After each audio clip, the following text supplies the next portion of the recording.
अस्सलाम वालेकुम students, welcome to lecture 3। आज हम पॉपुलेशन, सैंपल और सैम्पलिंग के बारे में पढ़ेंगे। सबसे पहले पॉपुलेशन क्या है? जो आप रिसर्च कर रहे हैं और उस रिसर्च में जो आपका सब्जेक्ट टारगेट है, टोटल उस टारगेट को हम पॉपुलेशन कहते हैं।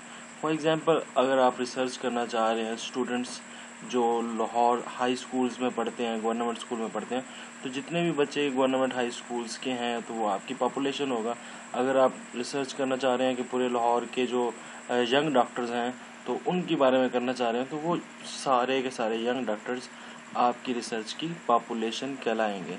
तो ये पॉपुलेशन जो है ये बहुत वास्ट होती है और ये आपकी रिसर्च पे डिपेंड करता है कि वो रिसर्च किस मकसद से की जा रही है और किस सब्जेक्ट पे की जा रही है। तो सैंपल क्या होता है? अब जब आपने रिसर्च कनेक्ट करनी है तो अब आपके पास पॉपुलेशन होती है बहुत ज़्यादा, तो पॉपुलेशन सारी की सारी आप उनके पास नहीं जा सकते। फॉर एग्जांपल, अगर डॉक्टर्स की बात की जाए तो 2000-3000 डॉक्टर्स हैं, तो आप उन तक पहुंच नहीं सकते। तो उसके लिए फिर आप अपनी पॉपुलेशन को रिड्यूस कर लेंगे और रिड्यूस करके उसको सैंपल बना लेंगे। उसको फॉर एग्जांपल, अगर आपकी पॉपुलेशन 3000 है तो आप 300 जो है उसमें से सिर्फ सिलेक्ट कर लेंगे, उसको कहेंगे जी ये हमारी सैंपल बन गया है। तो पॉपुलेशन क्या है जी? वास्ट है, ज़्यादा मिकदार में जो होती है, जो हमारी टोटल टारगेट होता है, और हम अपने टाइम और अपने रिसोर्सेज को जो है बचाने के लिए हम सारी का रिसर्च कंडक्ट नहीं करते और हम उस पॉपुलेशन में से थोड़ा सा हिस्सा ले लेते हैं, जिसे क्या कहते हैं? सैंपल कहते हैं। तो फॉर एग्जांपल, ये हमारे पास बहुत सारे जो है सब्जेक्ट्स हैं, तो इसमें से हम कुछ जो है हमने चुन लिए, तो ये हमारी सैंपल और वो हमारी पॉपुलेशन हो जाएगी। तो इसकी अगली चीज़ है सैम्पलिंग। अब सैम्पलिंग क्या होता है? जो ये पॉपुलेशन को रिड्यूस करना सैंपल के अंदर, इस चीज़ को सैम्पलिंग कहा जाता है, इस प्रोसीजर को सैम्पलिंग कहा जाता है। और सैम्पलिंग दो तरह की है, प्रोबेबिलिटी और नॉन प्रोबेबिलिटी।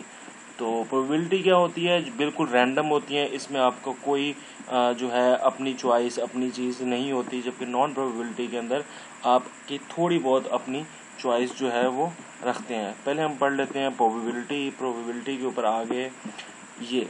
तो इसके अंदर ये हमारे पास जो है मेन 4 टाइप्स हैं। वन बाय वन हम डिस्कस कर लेते हैं कि कौन सी टाइप का क्या फंक्शन है। ओके जी, first one is simple random sampling. अब सिंपल रैंडम सैम्पलिंग क्या होता है? आपके पास फॉर एग्जांपल 3000 की पॉपुलेशन है, आप उसमें से जो चाहें, जिसको चाहें, जिसके पास जाएं, आप अपने लिहाज से रैंडमली, बग़ैर किसी सोचे समझे, जो आप रैंडमली बेतरतीबी के साथ अपनी पॉपुलेशन के अंदर घूमें और जो आप जिस सब्जेक्ट को के साथ अपनी रिसर्च कंडक्ट करना चाहें तो आप कर लें, तो उसको कहते हैं सिंपल रैंडम सैम्पलिंग। इसके अंदर कोई भी जो है आप स्पेसिफिक बंदे की तरफ नहीं जाते, बिल्कुल रैंडमली देखते हैं। जो नेक्स्ट है जी सिस्टमैटिक रैंडम सैम्पलिंग। सिस्टमैटिक के अंदर भी रैंडम ही होता है, मतलब आपकी अपनी चॉइस नहीं होती, बेतरतीबी के साथ चलते हैं, मगर सिस्टमैटिक होता है। सिस्टमैटिक से मुराद ये है, फॉर एग्जांपल आपके पास 100 बंदा है, 100 बंदों में से आपने 12 बंदे सिलेक्ट करने हैं। तो आप क्या करेंगे? आप पहले 12 से 12वें वाले को सिलेक्ट कर लें, फिर 12 को छोड़ के 24वें वाले को सिलेक्ट कर लें, फिर 24वें वाले को छोड़ के 36वें वाले को सिलेक्ट कर लें। फॉर एग्जांपल 12, 24, 36, 48, इस तरह 12 के डिफरेंस है। यानी आप एक सिस्टम में रहे हैं मगर अभी भी बेतरतीब है, रैंडम है। तो ऐसी सैम्पलिंग को हम सिस्टमैटिक रैंडम सैम्पलिंग कहते हैं। हमारी अपनी चॉइस नहीं थी, मगर हमने एक सिस्टमैटिक तरीके से एक ख़ास नंबर के वक्फे रखते हुए हमने लोगों को सिलेक्ट किया अपनी रिसर्च के लिए, तो इसको हम कहेंगे systematic random sampling. Cluster sampling क्या होती है? सिंपल, आपकी पॉपुलेशन है, आप उसको क्लस्टर्स बनाकर जो है हम उसको जो है सिलेक्ट कर लेते हैं। फॉर एग्जांपल, आपके पास एक स्टूडेंट्स के ऊपर आप रिसर्च कर रहे हैं, तो आपकी स्टूडेंट्स जो हैं अब उसमें हो सकता है उसकी क्लासेस हो सकता है उनके सब्जेक्ट्स हों, तो उस बुनियाद के ऊपर आप जो है उसको ग्रुप्स में तब्दील कर दें, क्लस्टर्स में तब्दील कर दें, और क्लस्टर में तब्दील करने के बाद हम उसको जो है उसमें से कुछ जो है वो हम रैंडमली सिलेक्ट कर लें। अपने सब्जेक्ट्स। तो इसके बाद है stratified random sampling. Stratified random sampling क्या होता है, इसके अंदर एक ख़ास किस्म के हम पहले स्ट्रेटा बना लेते हैं। स्ट्रेटा क्या होता है, एक डिसजॉइंट ग्रुप्स होते हैं, ठीक है, अनकॉमन रिलेशन होता है उनके आपस में।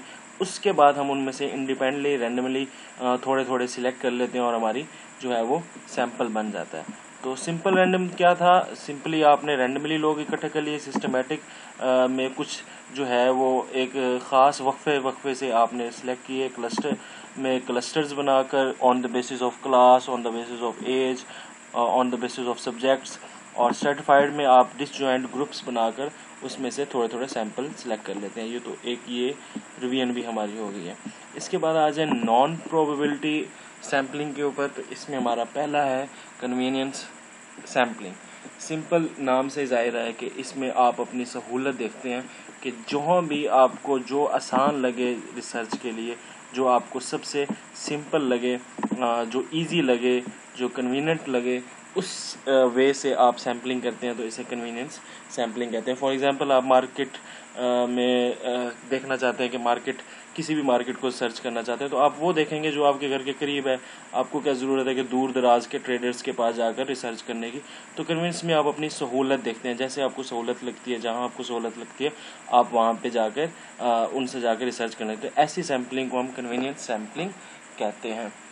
पर्पसिव सैम्पलिंग क्या होता है, ये हमारी नेक्स्ट टाइप है नॉन प्रोबेबिलिटी की।